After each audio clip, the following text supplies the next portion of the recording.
하루 만에 돌아온 안철수. 하지만 뭐랄까요? 이 갈등의 뒤끝이라고 해야 할까요? 좀 남아있는 것 같습니다. 직접 만나서 윤석열, 안철수 두 분이 갈등을 풀었습니다. 안철수 인수위원장도 오늘 다시 출근을 했다고 합니다. 함께 보시죠. 어제 인수위 출근은 안 했습니다. 결근, 보이콧. 윤석열 당선인도 불편한 기색이 역력했죠, 어제. 안철수 위원장으로부터 인사 추천 받았고 설명도 드렸다. 아무 문제 없다고 생각한다라고 얘기했어요. 하지만 논란이 커지니까 강남 모처에서 만찬을 했고 분위기가 반전됐습니다. 윤석열 정부 성공 위해 하나 되기로 했다. 공동정부 흔들림 없이 손잡고 가자고 뜻을 모았다. 라고 갈등을 봉합했습니다. 잠시 후 좀 안철수 인수위원장 출근길 이야기 들어보겠지만 장제원 비서실장은 공동정부 함께하자라는 뜻을 모았다라고 했고 김용주 의원님, 안철수 인수위원장도 출근을 했어요 오늘. 그런데 안 위원장이 뭐라고 얘기했냐면 공동정부라는 정신에는 조금 흠이 같다. 뭐 이런 취지의 발언을 했어요. 네. 뭔가 좀 갈등의 어떤 뒤끝이 좀 남아있는 듯한 발언이에요. 어떻게 보십니까? 흠이 간 거죠. 연합정부도 사실은 장관 몇 개는 주는데 하물며 공동정부는 최소한 두 가지여야 된다고 생각했을 겁니다.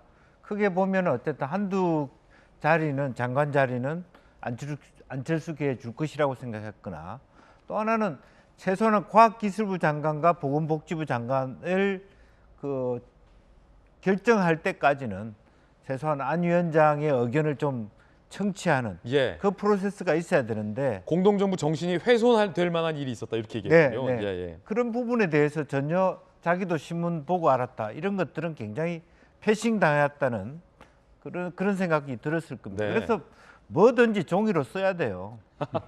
종이로 안 쓴 합의라고 하는 건 이렇게 헌신작처럼 되고 일부는 불과 후보 단일화의 효과가 미미하지 않았느냐 이런 비아냥 그림까지 있는 건 사실이거든요. 그런데 그럼에도 불구하고 안철수 위원장이 돌아갈 데가 없어요.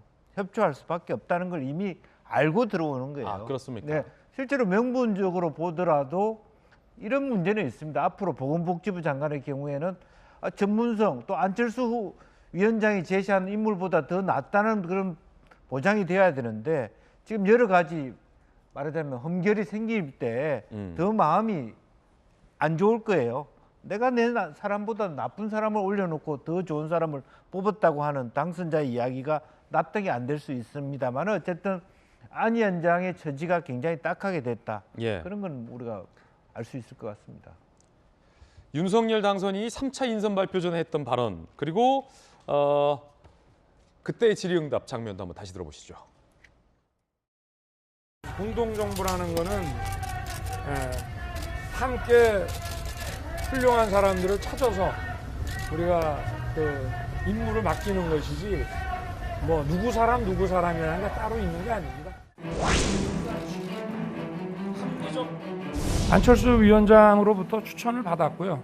제가 이 인선 과정이 어떻게 이루어지는지에 대해서도 어제 충분히 설명을 드렸고 본인이 불쾌하거나 이런 거는 전혀 없으신 거로 제가 알고 있고 글쎄 저하고 얘기를 할 때는 그렇게 안 하시고 또 본인이 속으로는 어떻게 생각하시는지 그거는 제가 알 수 없습니다만은 기자분들 얘기하시는 게 저는 좀 이해가 안 되는 측면이 있습니다.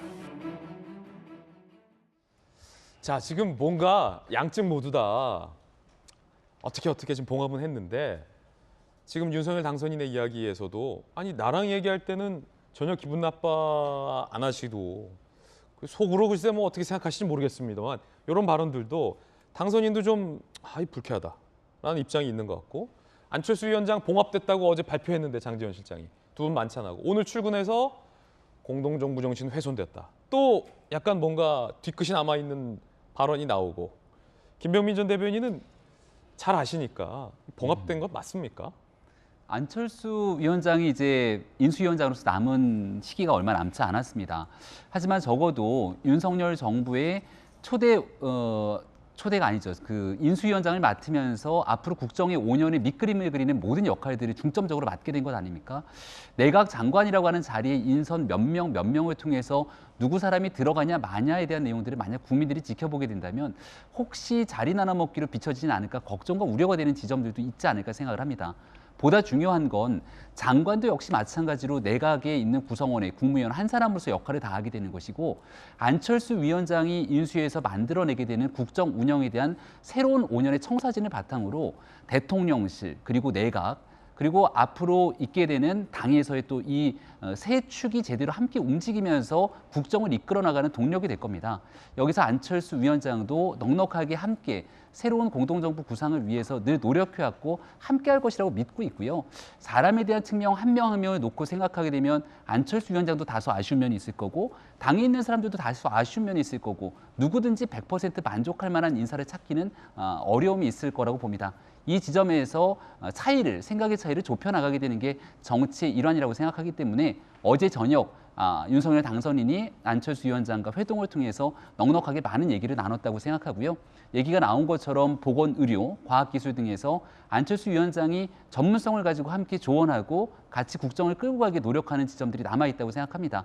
이제 앞으로 새로운 정부가 5월 10일 출범하게 되면 그 이후에 사람 한 명 한 명에 대한 인선이 아니라 국정을 함께 운영하기 위한 정말 전문성 있는 노력들 이런 부분들로 함께 국민들께 필요한 부분들을 메꿔가는 일들이 중요하지 않을까 생각합니다. 그렇군요. 자, 그런가 하면 장관 중에 보건복지부 장관 논란이 있습니다. 아빠 찬스를 쓴 거 아니냐라는 논란이 일면서 조국 투 아니냐 뭐 이런 얘기까지 나온다고 합니다. 정호영 보건복지부 장관 후보자의 자녀 의대 편입 논란이에요. 2016년 당시 경북대병원 부원장 굉장히 높은 자리죠. 그런데 그 기간 딸이 경북대 의대 학사 편입 전형에 합격합니다. 그러니까 의대로 편입이 돼요.